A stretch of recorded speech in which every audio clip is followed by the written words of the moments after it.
All right, guys, give an update on the rules. That's one of the big things we're working towards to try and get done before registration. But basically, we just came down with some concepts because we know pretty much everybody's along for the ride, no matter what it is. You know that your car's going to fit into a class. We just kind of have to figure that out. But kind of did jot down some stuff to kind of go through some things. A lot of the rules are coming from different categories, but we do have obviously unlimited. That's going to follow pretty close. I mean, basically the Hot Rod Drag Week rules for unlimited. Unlimited iron, we're looking at results and stuff. I don't know if we're gonna have an ultimate iron. It might just be unlimited, and those are the cars more like Saks and stuff that do have a fiberglass front end on them, or at least a one-piece front end, possibly fiberglass doors, put like a 3,000 pound minimum cap on it, something there to run that. Methanol will be allowed in that class. Methanol will be allowed across the board. So you also have Pro Street, so there'll be the Pro Street class. I'm not sure how we combine it. Looking at a lot of results from a lot of the different classes and trying to figure out, there might be a lot more individual awards as far as, hey, this car was XXX and it was the fastest at that, because a lot of the classes in the events, you have the winner has a 2-second better average than the next closest competitor. Well, that doesn't make the class very much fun. So the idea is that we can celebrate those people that are head and shoulders above others, but we can try and group some classes together to make things more competitive. So, but you do have a modified. One thing looking at with modified is that, hey, this is going to be with, rather than be a 10.5 class, it might just be a radial class, or maybe it'll be split into two. Pushing a lot with the radials, because we're going to have great radial prep. Radials, as far as interest level and coming to the event, there's tons of radial cars that are definitely interested. Stick shift, that's probably going to be real close to Rocky Mountain Race Week style rules for stick shift. A lot of these classes, once again, I've spent my whole life in unlimited, so when I start looking at these classes and the intricacies of them, that's why we're giving you some general rules, but I'm going to get with some people that know a lot more about these and how that stuff is, to try and see how they fit.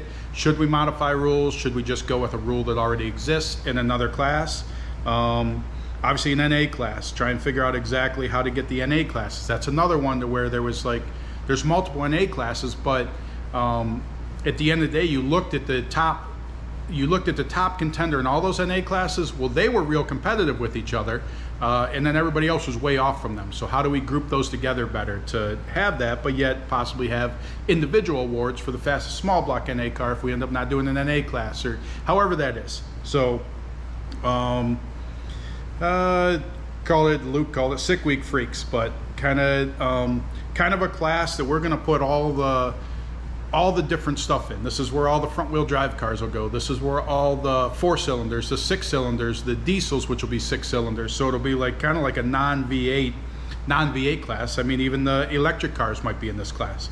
So another thing, gassers versus hot rods versus Beetles. Those are all classes traditionally kind of small. They're real cool classes, and it's how do we kind of put those together, because they all result-wise, at least equal cars come real close to the same times. So then you get to the street race. It's kind of like call it that 850 style index class. Well, we call it an index. It's not index, but basically your chassis limited. But looking at breaking that up to be radials, whether there's a 235 class. So John Sears is on board. He's going to help with tech on stuff. And obviously he's the expert in a lot of this radio stuff. He's at South Georgia right now doing that race, but want to lean on him for some of this stuff.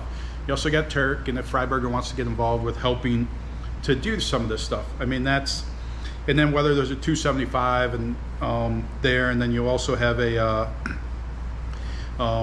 Luke called it on here, another, a pro, dial your own index. So basically that follows the Australian Drag Challenge, that they've got a class like that, and basically it just looks at what is their spread. So yep, it might be an 850 cap class, but I mean, if you ran 858 all week within a couple hundreds, then you're as good as someone that ran 850 all week. So basically you're dial your own index, so you call that, and how close can you hit that at every track for the week.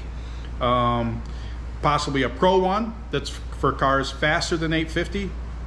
Or no, a Pro one would be the 850 and higher cars, 850 to 999, and you might have another one which is for the cars that are slower than 10, that they would compete in that and dial their own index. And then also looking at like a bullseye challenge, which would be basically a number between 0 and 99 is picked every day, and your car needs to run that. This is once again for that 10-second and slower class.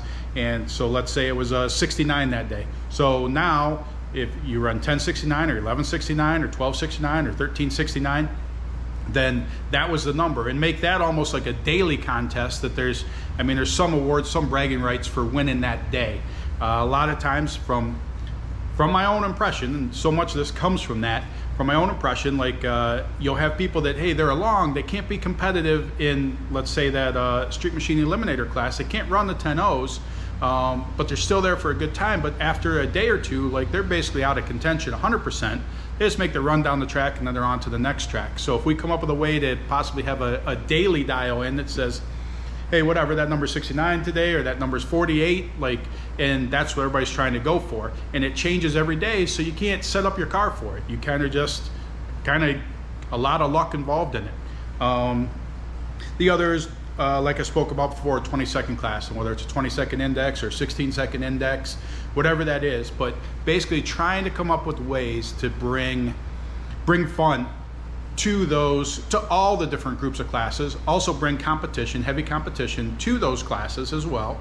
Like the 235 deal, like that to me, like you got so many people that have 850 dialed in that, hey, let's give them a smaller tire and make a tire a factor in that class. So that was a quick rundown of a lot of rules. Like so just know that, over the next month or two, these rules are going to be refined. Like we'll end up solidifying rules for different classes at different times, but taking a lot of input from people, whether it's from you guys, whether it's from other powers to be, but definitely looking at the way to make this different than anything else. Make it fun, make it competitive. Registration, working through that. One thing I had to talk to you about is rules, because some people have been asking about it, and that's the thing, is like, I want to cover for my own satisfaction that, hey, you don't enter and you're like, well, wait, but you don't have a class like this. I don't know that we will. So what I read you says every car is going to have a spot that they fit in. It might not be the spot that you wish existed for you, but there will be a spot for you. And we need to get to registration. A lot of people booked hotels, a lot of people have their travel arrangements made. I want to make sure that we can get this stuff locked in. We just come up with this drag week and then solving all these issues along the way.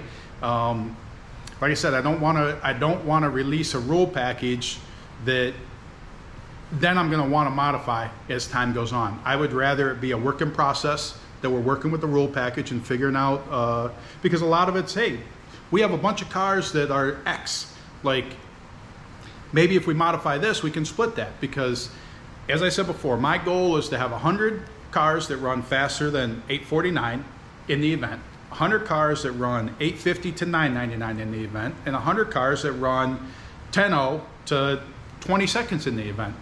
And that's an even split between everybody. And finding the classes in there that best suit everybody that's in there. So, even if we don't have anybody that fits a certain class, it doesn't mean that we don't want that class. It just means that, hey, maybe this year that class doesn't happen, because if there's one car in it, it doesn't make sense.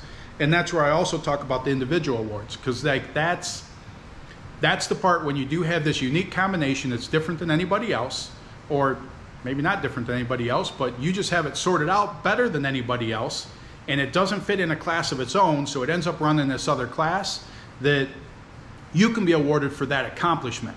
So let's just say, for lack of a better word, this isn't going to happen, but it's an easy one to say.